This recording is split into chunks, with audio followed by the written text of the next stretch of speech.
Hello chess friends and welcome to Jozarov chess channel and welcome to an amazing game that I found recently on the official CCR chess.com website. It's Lc0 versus Stockfish 15 in one of the most popular openings in the Caro-Kann defense. And the Caro-Kann defense is, I think, really popular opening for beginners. Many times you have requested, as I mentioned many times here on my YouTube chess channel, you have requested that you wanted to see more Caro-Kann ideas, more Caro-Kann defense games, because in the Caro-Kann defense you don't have so many words. In the beginning you can play really normally 10-15 moves without messing up your position immediately, so it's quite, as I said, a popular and playable opening. And also we see now the annoying Panov attack. I think the Panov attack is something that bothers Caro-Kann defense players many times. It's an aggressive method of white, but Stockfish will show here really its brilliance, and Stockfish will introduce to us really a beautiful theoretical novelty in the Panov attack from black's perspective. And that's exactly what we're searching for when we watch this top engine games, because we want to see new ideas, new opportunities, new theoretical novelties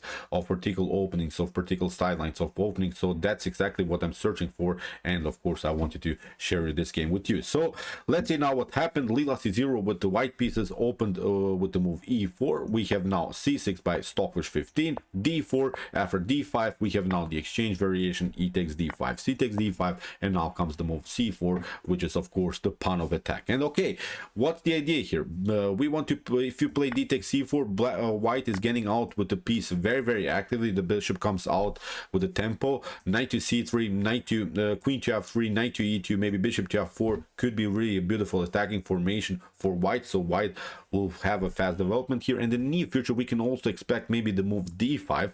d5 would be very annoying to handle because d5 creates a space advantage. Then if you want to break it with e6, look at this, d takes e6, f takes e6, you see you could mess up maybe your pawn structure in front of the king. So you should not take out the pawn immediately here on c4, although you would love of course to let your opponent play with this isolated pawn, but this is not this weak isolated pawn. This is, I think, a strong isolated pawn that can be advanced to d5. So that's why after move c4 Stockfish plays normal stuff, knight to f6, normal development. We have knight to c3, e6, so still battling for the d5 square.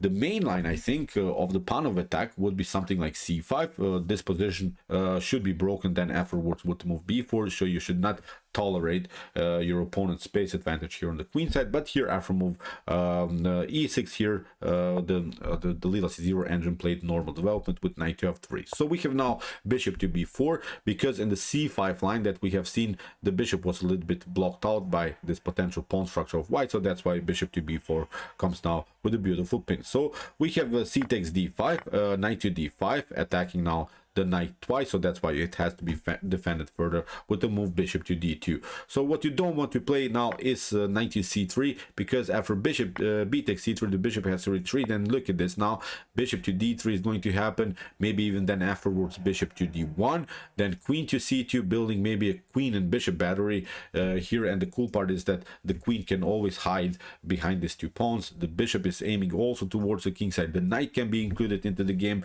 and you already played knight to f6 for the knight from f6 to d5, so you don't have anymore the knight as a defender of your own king. So I think you could lose the game in a brutal way if you play the game like this. So that's why after move bishop to d2, Stockfish first secures the king by castling. But again, I want you to point out, although this knight is perfectly fine here and creates a blockade against his isolated pawn, you should create blockades against an isolated pawn, but I think still that you will have to in one particular moment retreat with your knight again to f6, because you see now after move bishop to d3, this is now really an unpleasant game for black if you don't have so many defenders. I think in the near future also a Greek gift tactic could work, so bishop to h7, king to h7, and then something like knight to g5. So you should be careful.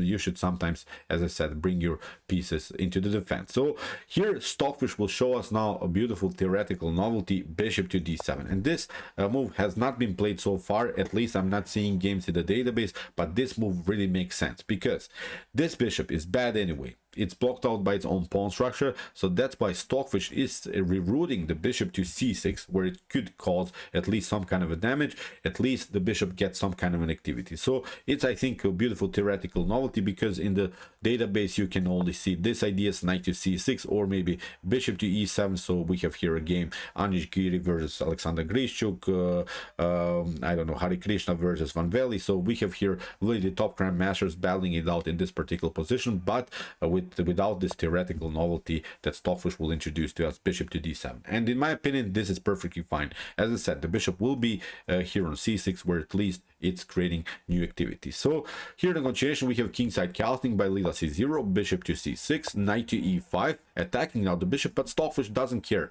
Stockfish says, I have a bad bishop anyway, I don't want to play again with the same piece. Played simply bishop to e7, rerouting the bishop towards the defense, because as we said, I think there could be really some tactical ideas about the square h7. So if you take now, for instance, knight to c6, then of course knight to c6 is going to happen, and I think black has solved now all of the positional problems.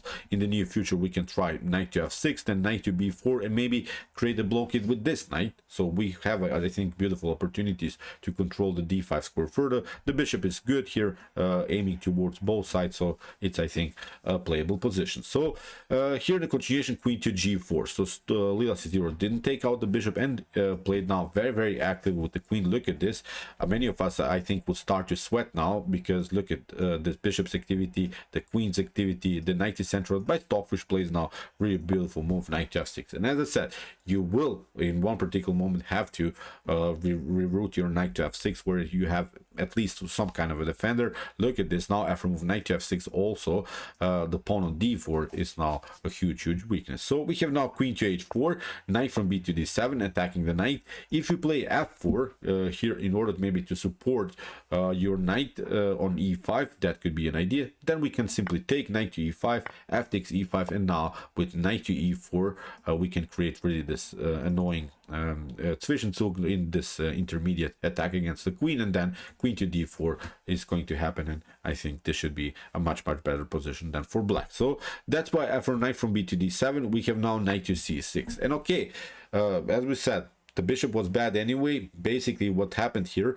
white gives up a powerful piece for a bad piece of black. So after move knight to c6 we have b takes c6. We have an isolated pawn, we have to say it, but in the near future we can control further the d5 square. Still white didn't solve every problem around the square d4, so it's, I think, still a playable position here for the Stockfish engine. Rook from f to d1, we have rook to e8, rook to c1, and now knight to f8, rerouting the knight on g6. What we want to create is, of course, an attack against the queen. Then the queen has to move, and then we could take out finally the pawn on d4. So here queen to f4, we have rook to b8, attacking now the pawn on b3. Knight to f4 protects this. In the near future white will also try, of course, b3, and then maybe discement this knight on this powerful square c5. So we have here knight to g6, a beautiful attack against the queen.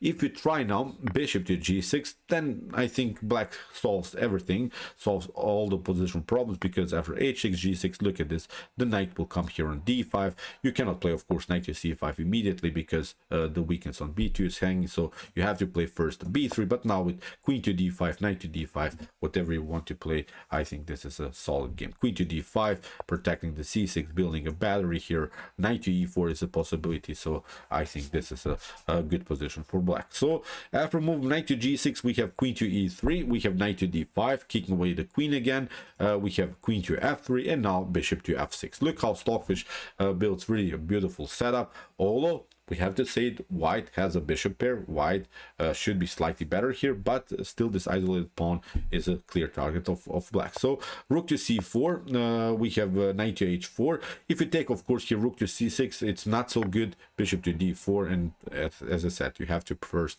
solve your positional problems with the pawn d4. So rook to c4, we have knight to h4, attacking the queen, queen to g3, rook to c8 protects the pawn, and now knight to c5. This is a good square for Lc0, so Lila plays really also a beautiful game here. The knight gets cemented, the rook is still active here, the d4 is protected, so now white is hoping for to get some kind of a out of this beautiful attack, out of this beautiful bishop pair. So After move knight to c5, we have knight to f5. If you play now bishop to f5, that was Lila c0's continuation, then e takes f5, and still okay. We have also now the double pawn structure here, but in the near future, actually this f5 pawn can be used in order to cement our knight here on e4, and still we can again play against this weak opponent on d4. So we have a knight to b7. Here Lila c0 plays a beautiful move. So it's threatening now the fork on d6, but actually after queen to d7, knight to d6, Stockfish plays a beautiful counterattack. Bishop to h4 deflects now the queen from the defense of the knight, and now after move queen to d6, we have reached now on knight versus bishop endgame, in which I think it's very clear to say that black should be slightly better because of the fact that many of these pawns are on light square, so they cannot be attacked by the dark square bishop. And in the near future, we can expect again this idea: knight to f6, knight to d5, where the knight could not be kicked away by any minor piece, so no bishops are there, no knights are there that could maybe kick away the knight from this very active score. You could maybe try then afterwards f3, but then you weaken probably your dark horse in front of the king, so it's risky. So at least black I think has again clear ideas how to make progress here in the continuation of the game. So we have queen to g3, queen to f6, h3, we have h6, not allowing here some annoying ideas of bishop to g5. So we have here rook to c1, attacking now the pawn on c6, and now we have a rook to e2. Really beautiful move, getting the rook of course on a very active rank, and now the bishop is hanging on d2. So you have to make a reaction. We have queen to d3, Stockfish maneuvers the piece again to e6, now protects also further the c6, rook to c5, a rook to d8, we have a3, knight to e7, and now after bishop to c3, we have a rook to e4. Here if you try d5, this is not good because we'll simply play queen to g6. We will continue the pressure here. Also the knight can be included into the game, but again you cannot take because of this attack on the d-file. So in the near future, of course, the d5 pawn will be lost, and then again black is much better. So that's why I've removed rook to e4. Here queen to c2 was played by Lila c0, and now we have a beautiful square for the knight. Look at this, knight to d5, and Stockfish 15 is now controlling all of the light squares in the position. Look at this, this bishop is suddenly bad, blocked out by its own pawn structure. Of course, okay, we have to admit it here, black has still this weakness on c6, but even if you lose this pawn, still white cannot do so much with the bishop. Black is building this powerful blockade, and still with f4, f3, maybe we can cause some tactical damage here, not immediately because of course the rook is hanging, but in the near future I think f4, f3 could be an idea to split a little bit the pawn chain in front of the king, to create weaknesses, to include maybe the knight into the game here on f4. So again black should be slightly better. So here we have bishop to d2, we have knight to e7, bishop to c3, we had a couple of perpetuals, but now finally queen to h4. If you take here a rook to c6, this again is not so good because of this idea, rook to e2, and what you should do, you can maybe try g3, but now you lose the pawn on h3 here. So that's why after move rook to and queen to h4, here rook to e1 was played, Stockfish trades off the pieces, and here after bishop to e1 we have rook to e8, again attacking the bishop, bishop to a5, and now queen to g5.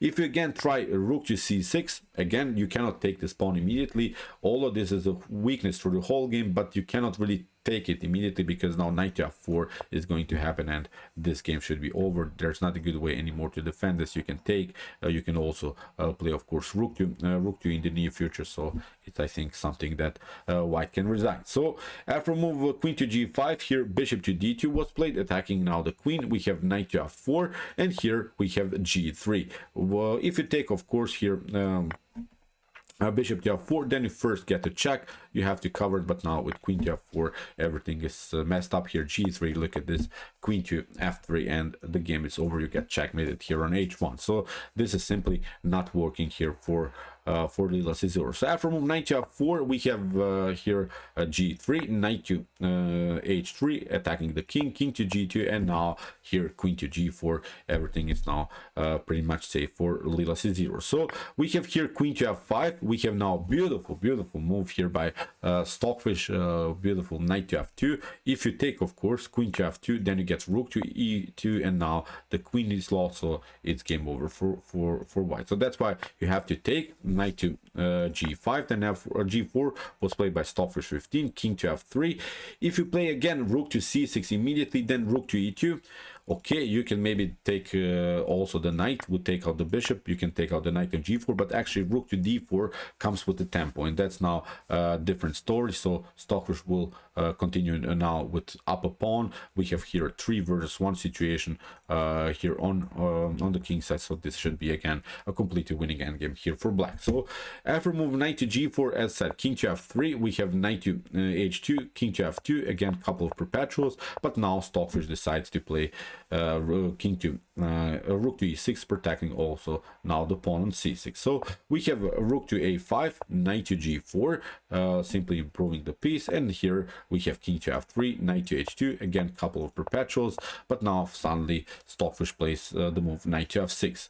Okay, here a4 was played. This pawn cannot be protected anyway, so that's why Stockfish continues with this attack, where Stockfish has of course the pawn majority on the king side, using this 3 versus 1 situation on the king side. So finally Lila-C0 took the pawn here on a7. We have g4 attacking the king, king to f4, and now h5. So what we want to get is of course some kind of a pass pawn here on the king side. So we have bishop to c3, we have knight to d5, a beautiful square for this piece again. We have king to g5, and now rook to e3 attacks also the pawn on g3. So we have now a5, king to g7, we have now this idea, king to h5, but Stockfish can also take out the weak pawn on g3. And the cool part is that actually these two are connected pass pawns. So many times in chess endgames you should search for connected pass pawns. So this 2 pawns can be connected in the near future, but it's a long run. You have to play once, twice, 3 times with the piece, maybe to deflect somehow. I don't know, I'm not sure how to create even here 2 connected pass pawns. Okay, white has an annoying pass pawn here on the a file, but it's not so clear how you should make progress with it. So here we have a6 by Lila-C0, rook to g1, we have rook to a8, and now king to f6, hiding with the king here. The king cannot be attacked anymore by any piece, and we have now a7. This was now the crucial mistake that Lila-C0 played in this endgame.